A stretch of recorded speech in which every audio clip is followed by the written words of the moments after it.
Today, September the 8th, class number 413, Abide in Me. Abide in Me. Now, last week we were talking about thinking about God instead of thinking about our problems. Most of us think about problems and we don't really know what we're doing by thinking about these problems. Because as we think about problems, we are honestly focusing our attention on the problem, and we are actually multiplying with intensity the appearance of a problem. Because in reality, there are no problems. There's just appearances. Even thinking about a problem is an appearance because there's no real you, Son of God, thinking about a problem. And if Jesus can do it, so can we.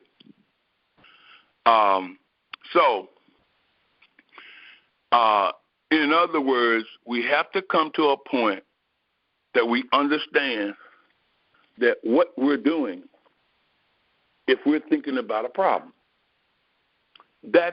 I'm telling you, that is the crux of the whole matter. Where your focus is, that's where your treasure is going to be. If you're focused on the problem is your treasure, and you are multiplying it. Why? Because you're feeling it with intensity, and your emotions are getting the best of that situation.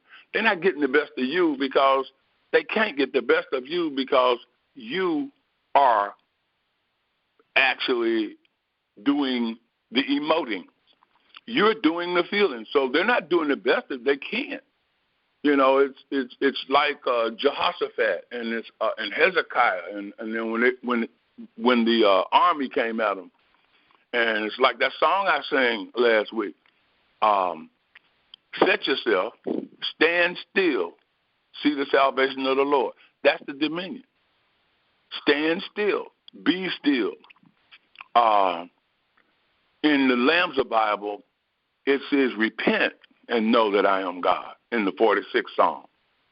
That means do an about face. Go in another direction other than thinking about the problem. You see, because if you're thinking about the problem, you're meditating. We are always meditating something. So if we're thinking about the problem, we're meditating the problem. And meditating the problem causes the juices of emotion to flow. And when the emotion starts flowing, like we talked about last week, you either get angry, you get afraid, or you very doubtful. There's not a whole lot between that.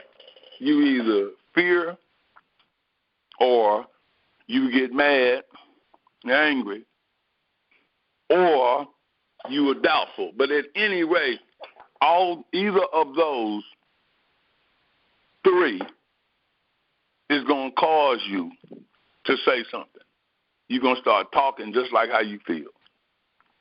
You know, I know people, they used to always say, man, I just say what's on my mind. I'm like, Dr. Phil, okay, so how's that working for you? I say what's on my mind. I make sure that what's on my mind is something that's worth saying. It's just real easy to have an opinion about something. It's just, that's the easiest thing in the world, is to say something about somebody.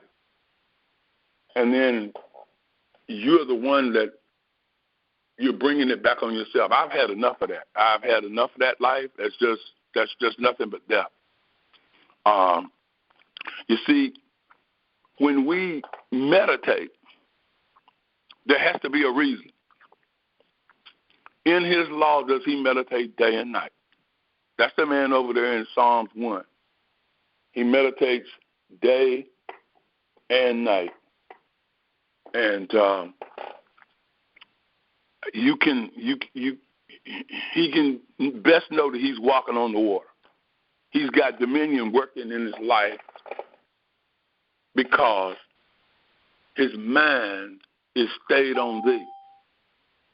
He is staying exactly where he's supposed to.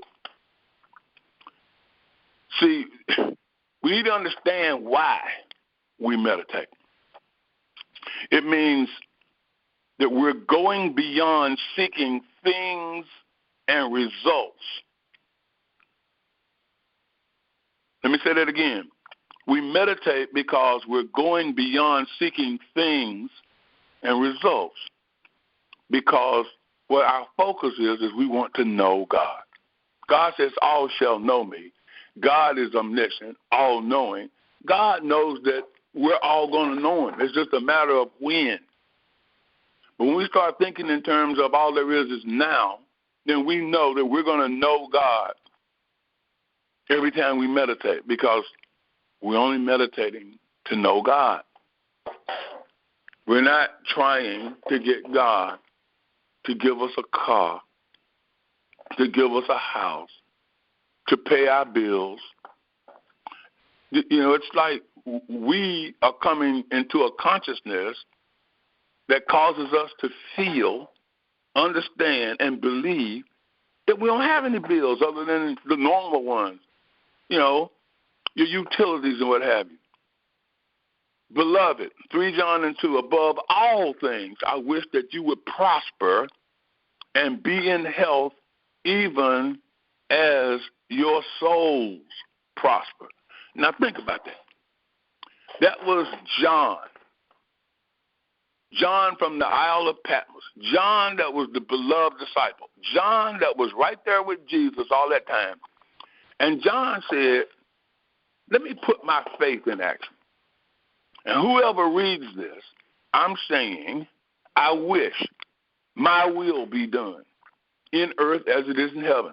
My wish is that you prosper and be in health even as your soul prospers. Now that means when you read that, John is praying for you because it's always now.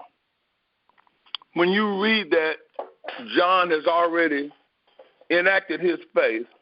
He has accepted that you are prosperous, that you are healthy, and your soul is prospering. That's John's faith in action right there.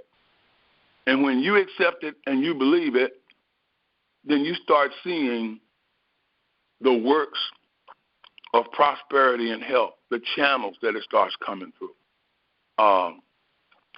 You know, it's now you say, wow, I'm not looking for results anymore. Why?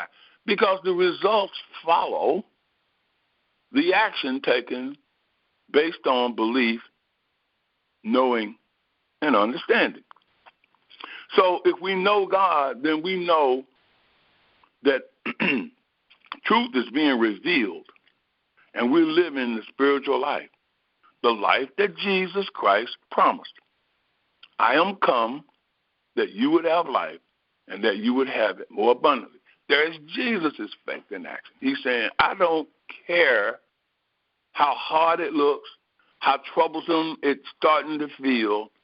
You have life and you have it more abundantly because I am come. I have offered up this statement to God to say, this is it. You only have life and you only have the abundance of life. You don't have any other kind of life. There is no other one. And so we come down to James. And James says, faith without works is dead. Faith without action is dead.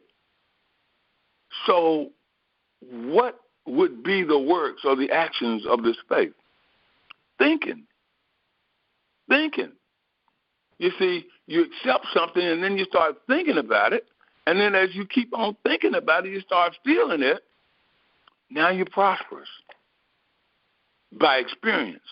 You are always prosperous. You can't help but be prosperous because God said wealth and riches. This is David's faith. Wealth and riches shall be in your house because your heart is fixed, trusting in the Lord. Whose heart? The man in Psalms 112. Because this man is not sinful. He's not making mistakes. Why? because he's the man that God created in his image and his likeness. And this man is the Word that has been made flesh. It's become flesh. And so since this is the man that God had in mind as an idea that took form, that man can't change.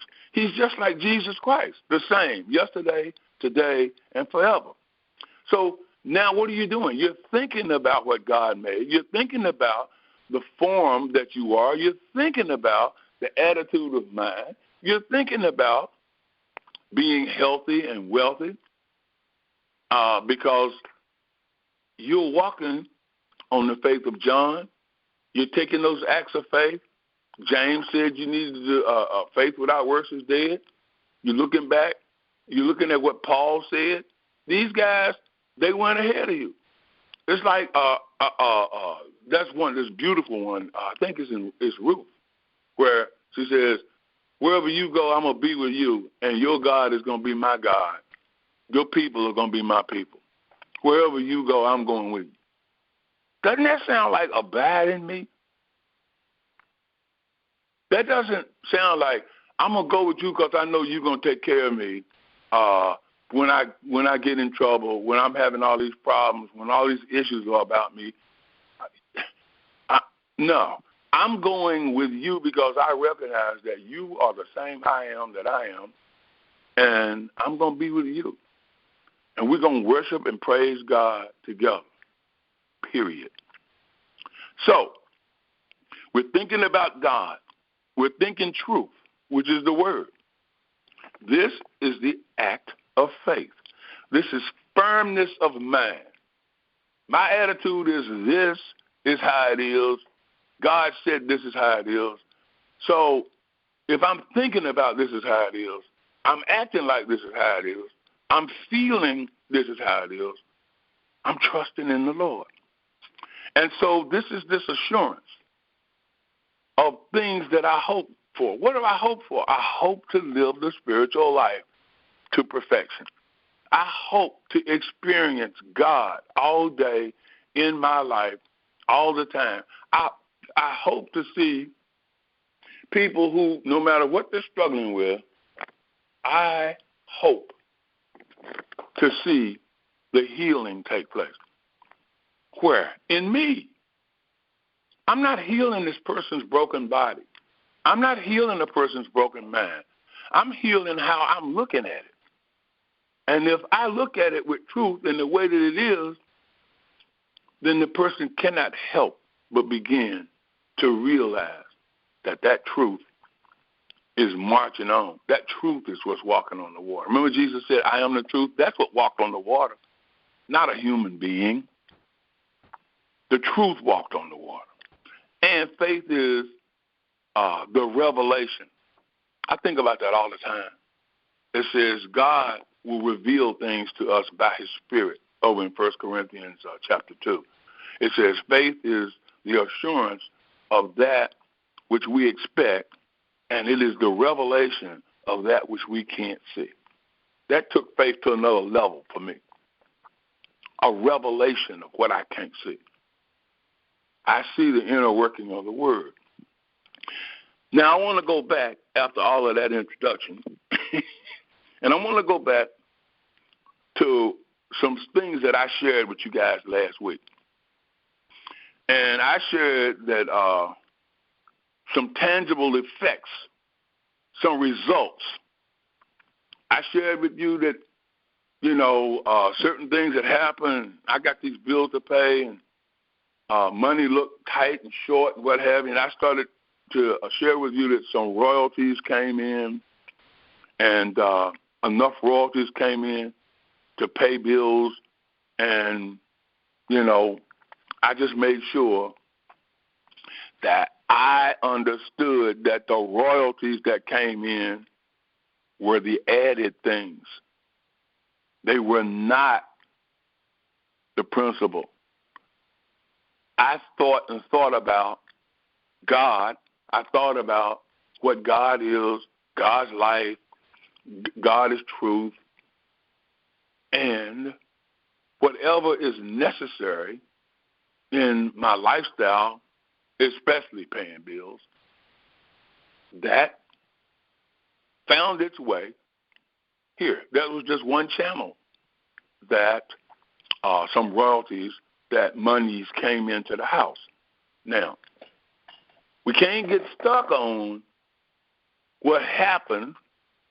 Now we got to be stuck on, I'm just going to keep thinking about God. I ain't going to be thinking about, is money coming?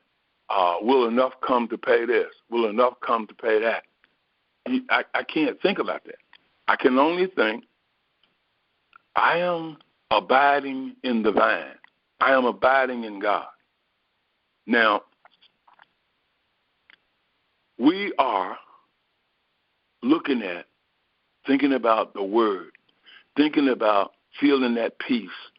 And then I'm going to tell you, you keep doing that and doing that, that meaning thinking about God, thinking about the peace, feeling the peace, being totally enveloped in that feeling, as Greg Braden was talking about. And what happens is the strangest thing. You end up in a state called silence. It might only last 30 seconds. It might last a couple of minutes. I had one day this week where I entered into the silence. I wasn't thinking about it. I was just sitting right here thinking about God and thinking about the truth and what have you. I was not thinking about problems. And I went into a silence and I said, oh, wow. It's like I woke up and said, I wasn't thinking about anything at all. I was not thinking about anything at all. This is powerful. Now, how did I get there? Practice, practice, practice. It became effortless. I'm telling you, in your life, it will become habitual. You'll feel like something's wrong if you're not thinking about God, if you're not thinking peace. And what happens is this urge comes on you to say, I'm going to stop doing whatever I'm doing right now. I'm just going to go thinking about God. I'm going to start thinking about the truth and what have you. Now, you just feel like you turn within. You just automatically turn within. Remember, Jesus said, behold, I stand at the door and knock. Now, that's standing at the door and knocking is the peace that passes all understanding, and it's trying to come into your experience. It's already in you. It's trying to come into your experience. It's peace. I have a book here called The Collected Essays of Joel Goldsmith. And so in the back of this chapter, The Deep Silence of My Peace, I meditated this. I just thought about it for a while. I mean, I just kept thinking about it. I couldn't put it down. And on page 165, it says, it may take practice. You think? It may take practice, but whenever agitation comes to your thought, find a place to rest and relax and wait for this peace to descend upon you. As this peace descends upon you inwardly, you may be sure whatever the name or nature of the storm outside, it also is being stilled. Why? Because it's an effect. You are cause and you are effect all at the same time. There's no time. There's no today and then tomorrow. It's just right now. Isn't it easy in this atmosphere to say, Father, forgive them. They know not what they do. All these disturbers of the world, isn't it easy to forgive them and to realize that they have disturbed only because of their ignorance of this peace?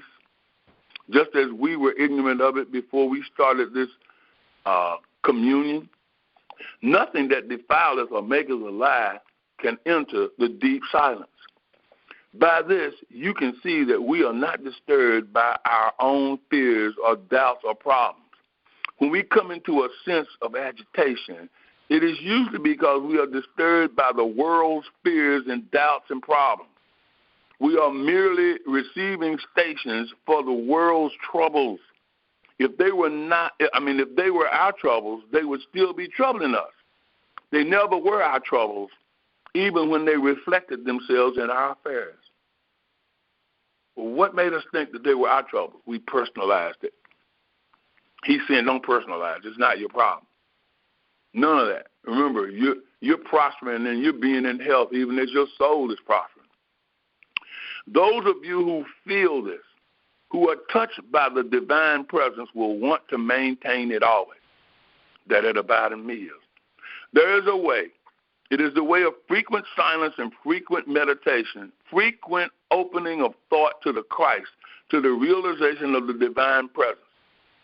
At the first flurry of an entrance of the world into your consciousness, retire into this. Even while at your work, be not afraid. It is I. Sometimes that's all it takes. Be not afraid. Don't be upset. Don't be doubtful. I know that there's something knocking at your door from the outside. It's trying to come in and disturb you. Let it go. There's a song that my buddy Ted played for me yesterday, day before yesterday, rather, and it was called I Let Go and Then You Bless Me. Whenever I let go, you bless me. What am I letting go of? Thinking about the problem. As a person, you no longer need to desire anything or to want anything or to acknowledge a need for anything. As a person now, you can relax and be assured that there is a presence in the midst of you, a light, a being, and its function is to fulfill your entire experience, to fill it full of spiritual good. Its function in the midst of you is to know what things you have need of and to provide them. Isn't that wonderful? This thing is functioning in you because it knows what you have need of, and its job is to provide it. So when we get the right attitude about desire, meaning I desire what's already mine, not I desire something that I don't have. I have the consciousness of the thing because I am consciousness, and so is the thing. So whatever it is, I may just want to go down to the store and I don't know. There are some things that I desire, but they're mine. Doesn't mean that I'm sitting here lusting and wanting something real bad and can't have it and got to figure out how to get God to do it. God knows what I need. And the first thing is I need to believe. And if I believe, then I'm going to understand. And I'll know how to work the process. You see, abide in me. I am the vine. My Father is the worker. Every branch in me that does not bear fruit, he cuts out. I used to say, man, that sounds cruel. But what branch is he cutting out? He's cutting out the unbelief. He's cutting out the doubt. That's not bearing fruit. And the one which bears fruit, he prunes so that it may bring forth more fruit. Then he goes on to say, you have already been pruned because of the word which I have spoken to you. Remain with me, and I with you. And just as a branch cannot give fruit by itself unless it remains in the vine, even so you cannot unless you remain with me. You got to keep doing what I'm doing. You got to keep saying what I'm saying. And the reason you're doing and saying is because you believe it and understand. I am the vine and you are the branches. He who remains with me and I with him will bear abundant fruit. For without me you can do nothing. Unless a man remains with me, he will be cast outside like a branch which is withered, which they pick up and throw into the fire to be burned. If you remain with me and my words remain with you, whatever you ask shall be done for you. Now, remember Greg Braden and what he said? To ask and receive means what? I feel it, and I'm totally enveloped in the feeling of having it. So whatever I desire, I automatically know that I have it and I feel it. And in this, the Father is being glorified. That's the whole point. God's work is not being done in vain. He is glorified that you bear abundant fruit and be my disciples. And just as the Father loved me, I also have loved you. Remain in my love. If you keep my commandments, you will remain in my love. And there it is. Keep my commandments. Remember now, Jesus didn't have 10 that he was keeping. He had 2.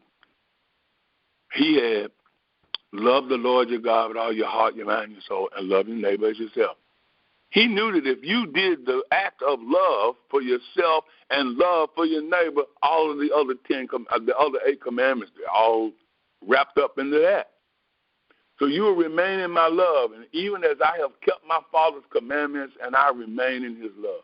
I have spoken these things to you, that my joy may be in you and that your joy may be full. Now, how many people you know saying, I'm not fulfilled? They're not fulfilled because they're not abiding in the love. You know, here's one way of abiding in that love. Here's a way of thinking about God instead of my problems. Here's a quick meditation that I wrote down. It says, God is all. What does that mean? Since God is all, I can't have God and something else. God has no equal except me, except you, except man, male and female. Like Jesus, I think it not robbery to be equal with God. Can God be sick, poor, limited?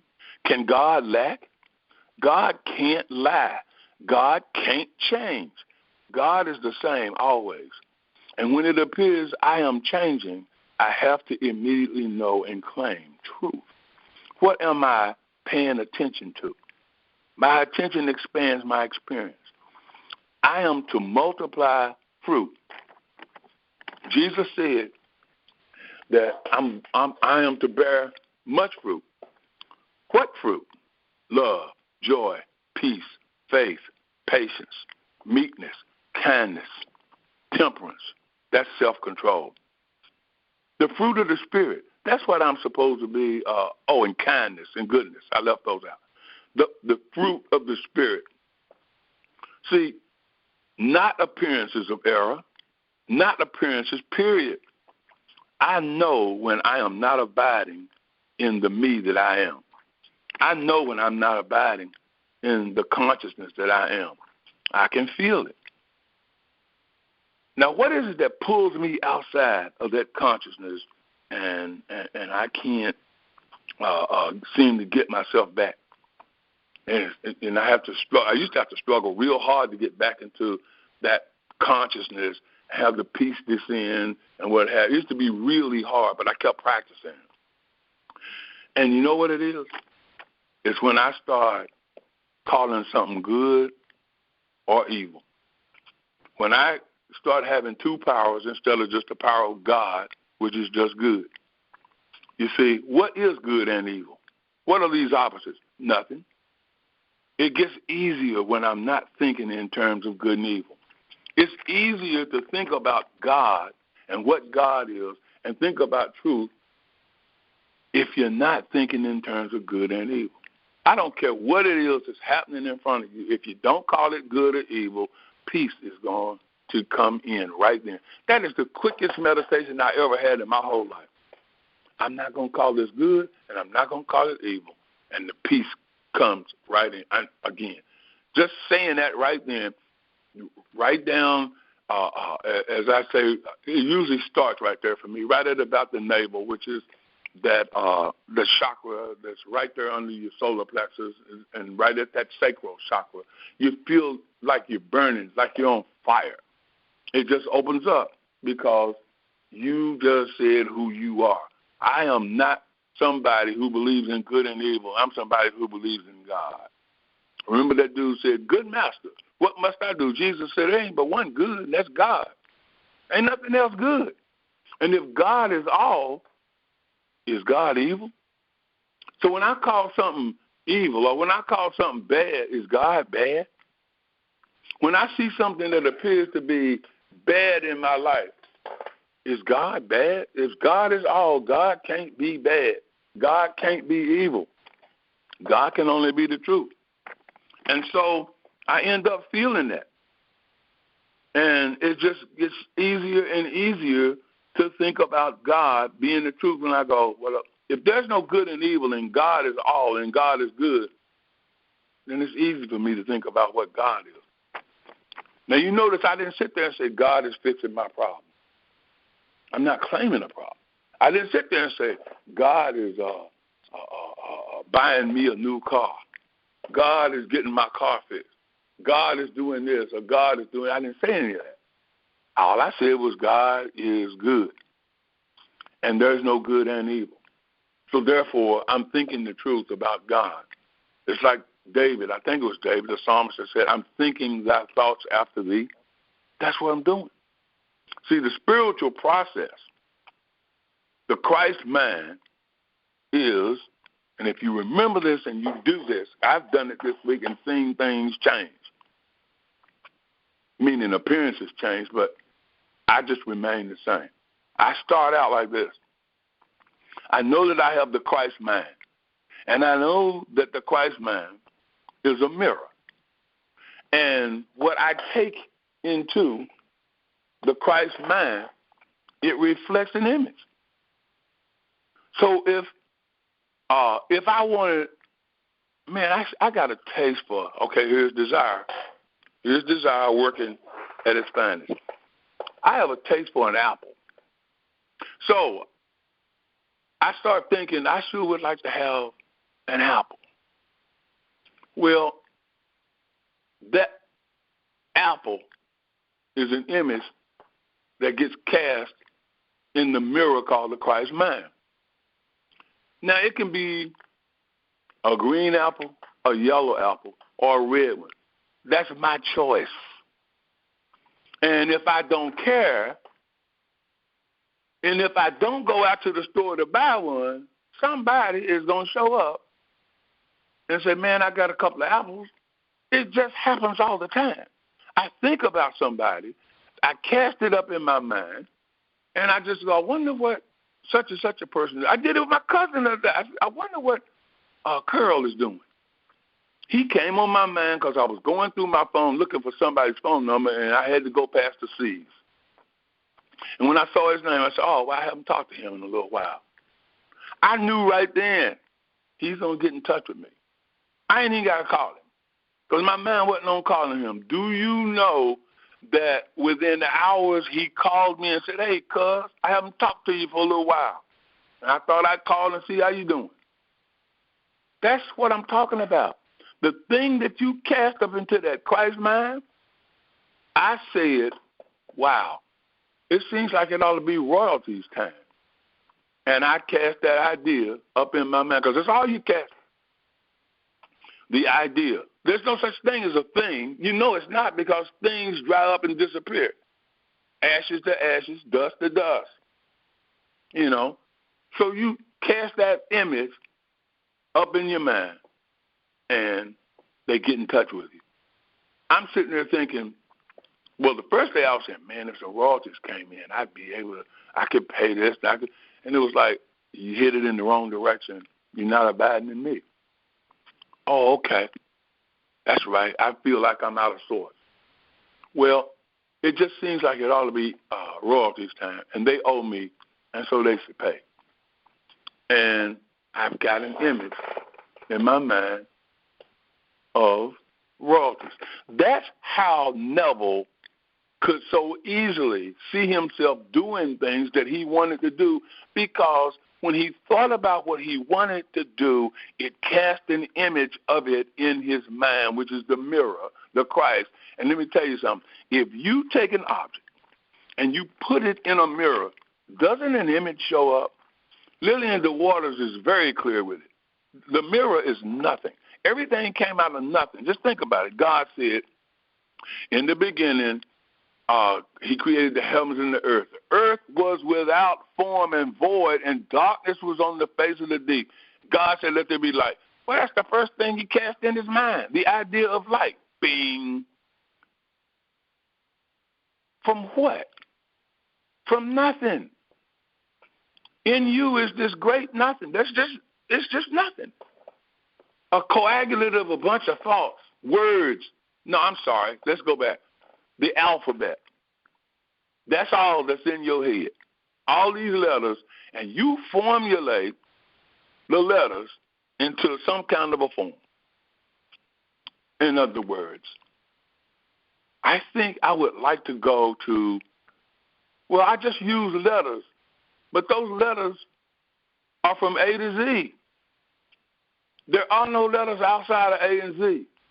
So within that, you cast letters that become a letter. I mean, the last time you wrote a letter, the last time you sent a text message, the last time you did anything, didn't you turn within and wait for what it was that you really wanted to say instead of just throwing a bunch of stuff up there? And you thought about it and you said, oh, wow, this makes sense. I want to be as succinct, as to the point as possible, but I don't want to write a dissertation. I just want to get this thought across to somebody. Isn't that what I did?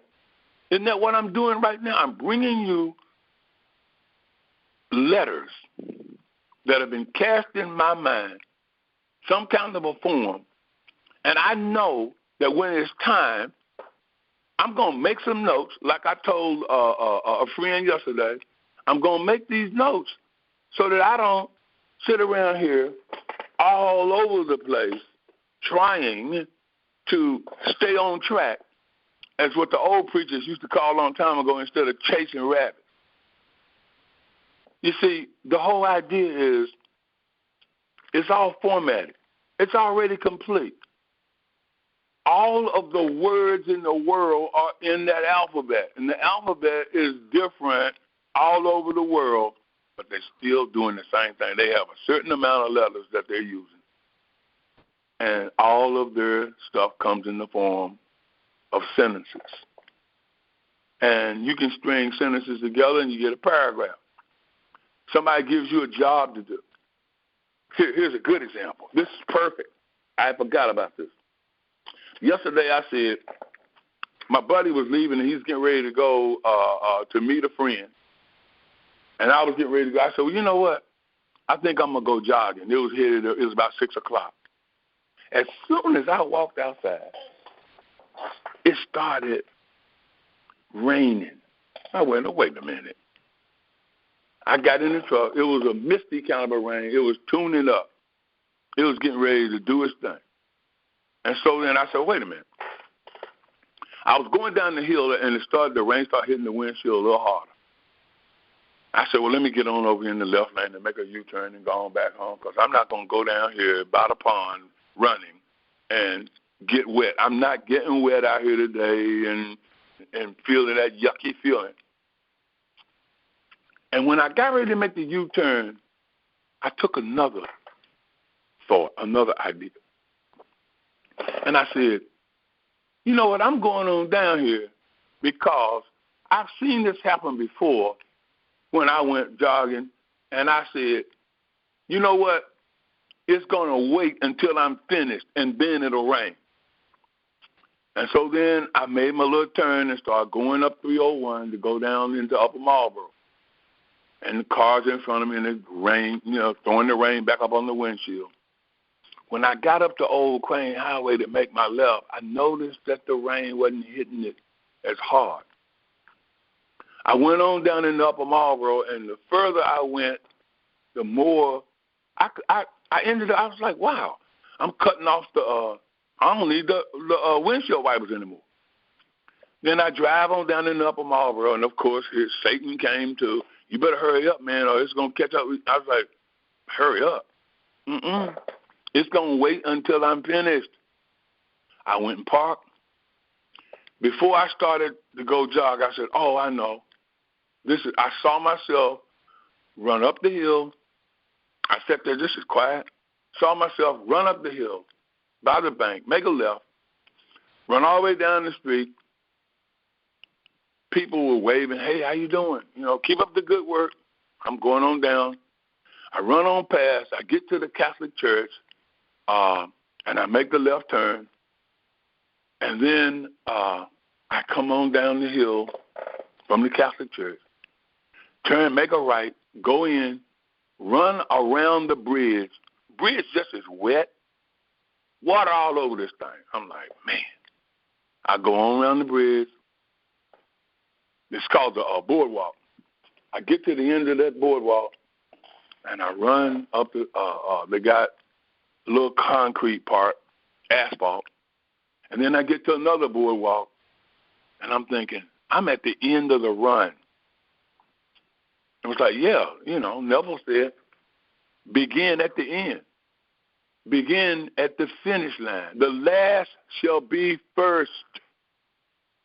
I then finished up the last boardwalk, ran up to the truck, got in the truck, and said, now I'm going to go on home and do my little floor exercises. I came home, and it started to be a little misty rain again, but it never did tune up and really knock it out like it was getting ready to do. My buddy, who was over in Bowie and what have you, he said, man, when he got back here, he was supposed to go, he was going to stop off at a restaurant and pick up some food for me and him. I told him, I said, you know what, man? I said, I ate a little something already. And he was like, man, he said, it's rain. He said, this is rainy. It's raining. It's a mess. I couldn't even, I was supposed to go to BWI and pick up somebody and take them to their, I was supposed to take them somewhere. He said, man, I wasn't going to BWI in that rain. I said, yeah, plus you don't know where you're going. You're going to Linthicum, and you have no idea where you're going, and you're listening at your GPS. I said, it was rain. He said, man, he said, it was messy rain, man. He said, I wasn't going to do that. He said, so I'm going to come on back. I said, well, man, you ain't got to stop at no restaurant. I said, I got food that I had cooked, man. I said, you can eat. I said, I got a steak I had cooked. You can eat that. He said, man, I don't even need a whole steak. He said, but if you got bread and some mayonnaise, I'm straight. He came in here, made them a steak sandwich, and drank him a little cherry juice and sat down, and we sat and talked the rest of the evening and just kind of looked at some TV and then got up and went to bed because he had to get up, and he's on his way out now to Crystal City. And he had to go up to BWI, pick these people up, and they're going down to the general's party. It never rained on me. Because it's the image that you cast in your mind. That's what you're dealing with all the time. See, that's why we let this mind be in us that was also in Christ Jesus. We are supposed to replenish and it means to fill the earth, to refine it, to subdue it. You see, this word cast in the mirror, the Christ mind becomes flesh, objectified form. And so thus God is glorified as we manifest our desires in the earth. God was glorified when it didn't rain on me. God was glorified because I trusted. I had the faith. As it is in earth, it's already in heaven. And the completeness has to come forth. But where is heaven? It's within. Within what? That Christ mind that we have. That's where heaven is. Abide in heaven. When he says abide in me, there will be done in earth as it is in heaven. The mind, consciousness, Christ, the desired image is knocking at the door for acceptance. As I was going out yesterday, remember, it started to rain, and I said, it's not going to, it'll rain after I'm finished. You see, we have to understand that God is not in the business of throwing you in a situation that you can't handle. There are no situations for you to handle. You are in heaven, and all is right with your world. You see, this is the end. I remembered my act of faith. I remember when I thought about God. I remember when I thought, okay, I didn't call the rain bad. I didn't call the rain evil. I did not. What I did was I said, it's not going to, it'll rain after I'm done. And then it didn't even rain here, just a little mist. But it rained where he was. To end this talk, I'm just going to share with you that after that, after feeling what I feel and knowing and understanding, I sat down and I wrote out something. And I wrote it on the 6th of September, a couple of days ago. That would have been Tuesday. And I wrote it down. It was 7:15 in the morning. I wrote out 16 things that I wanted. And I said, these are the things that I have. And I cast every image of those things, because every time I wrote out something that I wanted, I had an image with. And I just, the most powerful thing that I wrote was, I want to see everybody as the Christ, as the light. I want to see people reflecting their total spiritual fulfillment. I want to see perfect spiritual consciousness in me, a perfect world, perfect lifestyle. See all that other stuff, the things that we call material things? Yeah, I wrote some of those down there, but they all had an image. I have an image of a perfect world. I have an image of seeing people the right way. I don't call them good and I don't call them evil. And that causes me to think about God. That means I'm abiding in me. I'm abiding in the truth. That means that I know the truth and understand it, and that truth makes me free. In that, God is glorified as I abide within, bearing abundant fruit. Amen? So it is.